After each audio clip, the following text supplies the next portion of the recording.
1981, Boca perdía ante Estudiantes desde los 2 minutos por el gol de Patricio Hernández, pero a los 4 aparecía Diego Armando Maradona. El 10 Xeneize, con esta ejecución soberbia de tiro libre, empataba las acciones para el conjunto visitante, que pasaba a ganarlo ante el final de la primera parte. Pase de Maradona, definición del Tigre Ricardo Gareca para el 2-1. En el complemento, Miguel Ángel Brindisi ponía el tercero para el Xeneize, que sería el tanto definitivo. Sin embargo, Boca terminaría con 10 por la expulsión justamente de Diego. Calderón por arriba, González, ¡golazo! Supercopa de 1993, Gabriel González marcaba un verdadero golazo de tiro libre para adelantar al Estudiante de Luis Garisto, y lo festejaba así, con bailecito, junto a un irreconocible Martín Palermo. Estudiantes, 7 minutos más tarde, encontraba el 2-0. Sigue González, viene por el segundo González. ¡Gol! Calderón. Al año siguiente, en el Clausura 94, se enfrentaban en la primera fecha. El gran héroe de la noche sería Manteca Martínez. ¡Qué error de Giorno! Está el gol de Boca. Martínez, que lo hizo seguir del ángulo. Aquí está. Ahora no. ¡Gol! Golazo del uruguayo para adelantar al Xeneize, que dirigido por el flaco César Luis Menotti, arrancaba con el pie derecho su camino en el torneo Clausura gracias a los goles Sergio Daniel Martínez, que en el complemento se iba a combinar con su compatriota, el polillita Rubén Fernando da Silva, para darle el triunfo a Boca. Gran pase para Martínez, el segundo de Boca. Sí, gol. En 1999, Boca y Estudiantes jugaron 2 veces en La Plata, y el gran protagonista del primer encuentro fue Juan Román Riquelme. El 10 de Boca marcaba el 1-0 para el equipo de Bianchi con esa ejecución espectacular de tiro libre. Sí lo gritaba Román, sí lo gritaba Bianchi. ¡Golazo! Del enganche Xeneize para marcar el 1-0, pero cuando parecía triunfo de Boca, aparecía Bruno Marioni para marcar el 1-1 para Estudiantes. Justamente Boca se había puesto en ventaja, nosotros habíamos hecho un excelente primer tiempo, y creo que bueno, el gol premia el esfuerzo y la concentración que tuvo Estudiantes en los 90 minutos.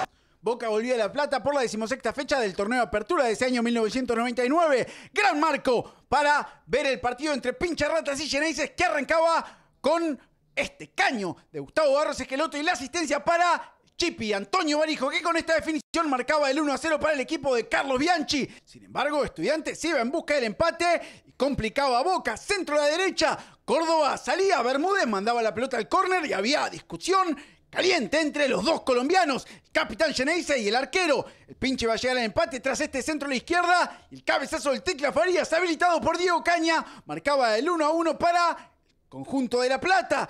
Pincha iba a dar vuelta a la historia antes del final de la primera parte. Agoglia marcaba el 2-1 y deliraba la gente de Estudiantes en 1:57. Boca en el complemento iba en busca del empate. Tiro libre de Riquelme. Palo que salvaba al Pincha. Parecía que Estudiantes iba a quedar con la victoria, pero cerca del final llegaba el córner de la izquierda y el cabezazo del patrón Bermúdez para marcar el 2-2 definitivo. El equipo de Bianchi rescataba un punto en La Plata. Por el Clausura del año 2004, el doctor Carlos Salvador Vilardo comandaba técnicamente a Estudiantes, que se enfrentaba nada más y nada menos que al campeón del mundo, el Boca de Carlos Bianchi, que venía a derrotar al Milan en la Copa Intercontinental. Sin embargo, Payaso Luguercio marcaba el 1-0 para el Pincha, que arrancaba ganando, pero Boca buscaba el empate en los pies de Carlitos Tevez, la gran figura que tenía el Xeneize, maltratado por los defensores del Pincha. En aquel partido, Tevez iba a armar la jugada que derivaba en el empate de Boca. Tras el rebote en el arquero, Canje le marcaba el 1-1 para el Xeneize, que llegaba a la igualdad.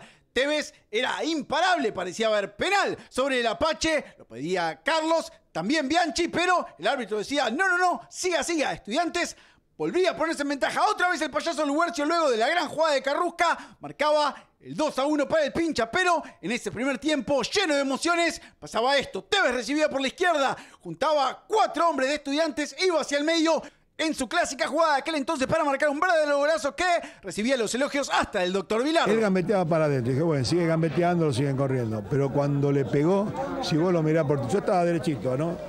Cuando se veía el ángulo, ¿no? Impresionante, no, está, cuando pateó entró, se veía que pegaba la curva. Vos le ves la pelota al recorrido, la verdad, muy bueno.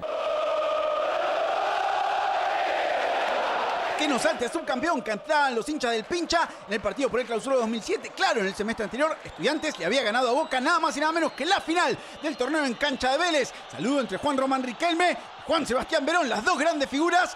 Choque en La Plata, que tenía Cholo Diego Pablo Simeone, banco Pincharrata, y a Miguel Ángel Russo, el banco de Boca. Riquelme la pisaba en la primera jugada y hacía pasar de largo a la Bruja Verón. Había alguna indicación secreta, o eso pensaba el Cholo, pero el ayudante de Russo se acercaba para espiar y escuchar algo. Boca se ponía en ventaja atrás. Era Guillermo Rosesqueloto en el banco Xeneize. Riquelme jugaba un verdadero partidazo aquella noche en el Estadio Único. Juntaba gente, asistencia para Palermo, que definía 3-2 para marcar su segundo tanto en el partido. El segundo de Boca, abrazo con Román. Problemas en la Popular de Estudiantes porque algunos insultaban a Palermo, lo que generaba el enojo de otros hinchas pinchas.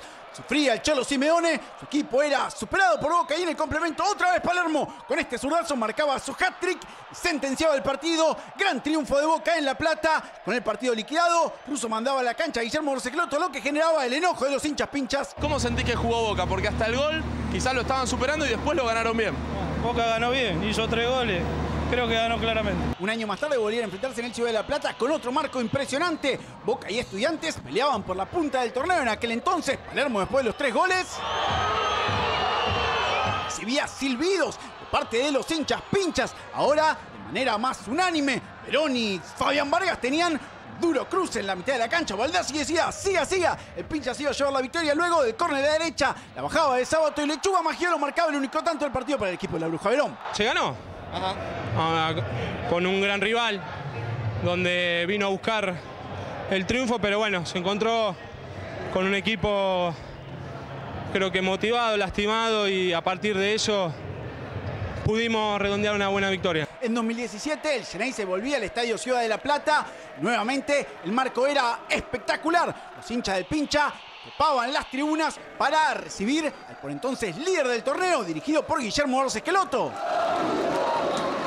Obviamente le recordaban su pasado como tripero. Penal contra Benedetto. No, decía el árbitro Truco. Siga el partido. Centurión volvía luego de una lesión. Se la pisaba a Facundo Sánchez, que lo levantaba por el aire. Para mí no lo toqué. Y una vuelta tremenda. Sí, pero viste que lo toca y... Partido con muchísima polémica, ninguna más grande que esta. Centro al área, sale Agustín Rossi, se lo lleva puesto, acaba el aro, que queda caído en el área. Todo Estudiantes pedía penal del arquero de Boca sobre el jugador pincha. Vivas se indignaba y protestaba al costado. ¿Vos en el lugar de Vivas qué hubieses hecho? No, nada, porque no fue penal. Estuvo bien Rossi, creo que no fue penal, para nada, agarra la pelota. Nelson Vivas, el técnico pincha, seguía con la protesta. Por eso el juez de línea lo informaba al árbitro, que lo expulsaba al técnico de Estudiantes, que tras esa decisión se indignaba. A mí me vas a echar, le recriminaba al juez de línea, que le decía, sí, estás expulsado, lo que desataba la ira del técnico de Estudiantes, que hacía esto. No lo podías parar ni vos, que medís 1.93. Estaba lejos, gracias a Dios. Una imagen histórica, el técnico de Estudiantes se arrancaba la camisa cuando dejaba la cancha en lo que fue empate 0-0. ¿Cómo andaba Nelson? ¿Cómo estaba en el entretiempo? Estaba tranquilo, me sorprendió, yo pensé que íbamos a entrar y está. No, pero bajó, está tranquilo. En 2021 Boca volvió a visitar a Estudiantes en La Plata después de 4 años y volvía a 1.57 después de 16. El equipo de Russo se enfrentaba al de Russo Zielinski con Marcos Rojo entre los titulares. Cero rencor. El que es rencoroso con Marcos Rojo es porque no es estudiante. Es el trabajo del tipo, no le podemos decir nada. Yo vino, bárbaro, hizo lo que tuvo que hacer y bueno. Como viene sucediendo en los últimos años, fue triunfo de Estudiantes, esta vez por 1-0. Zucchi, que había tenido problemas en el calentamiento previo, metió el centro para que Noguera marcara el 1-0. ¿Qué pasó? ¿Qué le pasó duro antes de empezar el partido? No, me estás jodiendo. Qué duro, boludo. ¿Por qué? En la entrada en calor. ¿Inyección? ¿Nada? Sí, todo, antes y después. Antes y después del partido. ¿El centro lo tiraste así duro? Sí. ¿Podés mirar a Noguera? Que lo tenés un poquito arriba. Sí, ahí. Gran conexión entre los hombres del pincha para marcar el único tanto del partido y darle el triunfo a Estudiantes, lo que sería el último partido de Miguel Ángel Russo al frente de Boca. A mí personalmente no me gusta. Una pelota parada define todo, ¿no? En 2022 Boca volvía a 1.57, dirigido por Sebastián Bataglia y con estreno de camiseta. Lucía por primera vez el modelo amarillo. Echenique cobraba un dudosísimo penal a 5 minutos para el cierre de la primera parte. Bataglia, técnico de Boca por aquel entonces, decía, no es penal, no es penal. Marcos Rojo quería desconcentrarlo al loco Leandro Díaz, que enfrentaba a Agustín Rossi, que se quedaba con el remate del hombre del pincha. Boca iba a terminar ganándolo porque a los 7 del complemento llegaba el centro a la izquierda y este cabezazo, el rayo Luis Advíncula, le daba al Xeneize un triunfo importantísimo, nada más y nada menos que la previa del Superclásico en el Monumental y ante River. Hoy fuimos realmente un equipo, lo sentimos de esa manera. Creo que fue muy bueno lo de todos los muchachos. En abril de 2024, en 1.57, Boca y Estudiantes jugaban un partido clave por la clasificación a los playoffs. Marcos Rojo saludaba a todo el banco de Estudiantes en un partido cargado de emociones. Zucchi chocaba con Paul Fernández y después tenía una discusión subida de tono justamente con Marcos Rojo.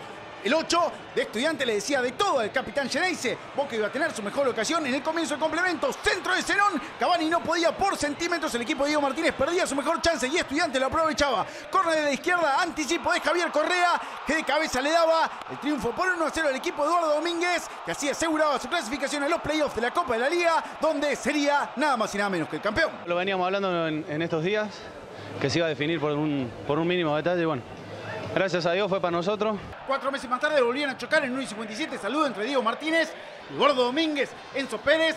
Saludaba a Marco Rojo, que esta vez estaba en el banco. Boca arrancaba mejor que el pinche y se ponía en ventaja. Milton Jiménez marcaba el 1-0 para Boca. Mucho más parejo y donde después del gol nos faltó más ese control que tuvimos en el primer tiempo. Tras ponerse en ventaja, Boca le cedía la iniciativa al pincha, que iba a llegar al empate a 10 para el cierre con este cabezazo de Edwin Cetré. Todo Boca se quejaba de una supuesta falta del colombiano sobre Luis Advíncula. Eso pedía Chiquito Romero, lo empuja. Le reclamaba Marco Rojo, que ya estaba en cancha. También los suplentes. Parecía haber una clara falta del hombre de Estudiantes. No estaba de acuerdo Eduardo Domínguez, pese a las protestas. El empate del pincha valía. Falta clara porque no lo empuja de espalda a Luis y no puede saltar a cabecear. Es rarísimo que el árbitro no vea eso y con el bendito VAR que se usa ahora que no lo cobre, ¿no? En la última jugada del partido parecía que Estudiantes se llevaba la victoria. Luego una pelota parada, 2-1. Se festejaba con locura en 1:57, pero en instancia del VAR el árbitro terminaba anulando el tanto. Un festejo que tuvo mucho de polémica porque Enzo Pérez hacía gestos, lo que enojaba a Luis Advíncula, que le iba a reclamar. El volante de Estudiantes por aquel entonces, que le decía, no, tengo a mi familia allá, por eso hice los gestos. Final muy caliente en La Plata entre Estudiantes y Boca. La volví a ver en el vestuario y vos decís, o sea, te tienen que marcar bien y el jugador Fede está así, o sea, te marcan ahí, es decir, para mí no era, pero bueno, ya depende del árbitro.